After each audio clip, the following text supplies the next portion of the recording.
morning everyone. My name is Mansi Sanjay Kumar Suryavanshi and my today's topic is clinical trial design. Clinical trial design type. There are a set of the procedures in a medical research and drug development that are conducted to allow the safety. Then there are two types of clinical trial designs are observational study and the second type is the experimental study.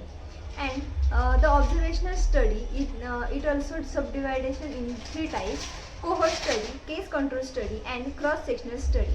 Then experimental study, in that there are also two types: randomized control trial and non-randomized control trial. Then the first one is the observational study, a study in which the researcher merely observe what is happening or what are happened in the past and tries to draw a conclusion based on their observation. Then first one is a cohort study. A study is basically following a group of similar people that have certain different factors. These peoples will all have similar features, but some of them will have exposed to certain factors and some won't. Then cohort study can be prospective and the retrospective the opposite. In retrospective cohort study, researcher compare the past records of two similar groups of people who differ by some characteristic.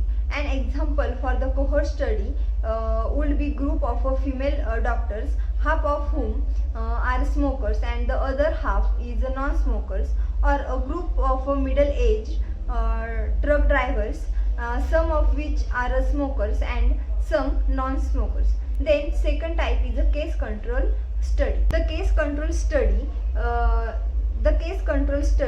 are the opposite of the cohort study. In this type of study, the researchers being with the outcomes and determine the exposure rate, and both the groups have had some exposure, but one group was affected by it while the another one was not.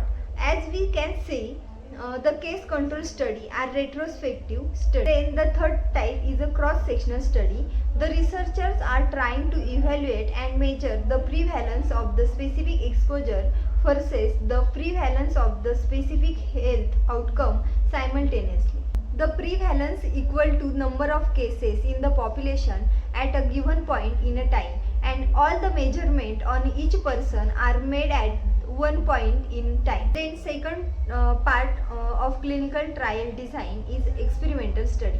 A study in which the researchers manipulate one of the variables and tries to determine how the manipulation influences other variable. Then in first RCT, an epidemiological experiment in which the subject in a population are randomly allocated into the group usually called as a study and a control group to receive or not receive an experimental, preventive or the therapeutic. The patient are randomly assigned to the study. All the groups that help in the avoiding bias in a patient. The type of RCT is the parallel group. Second is crossover trial design. Third one is a factorial design. Fourth one is group allocation, and fifth one is the adaptive design.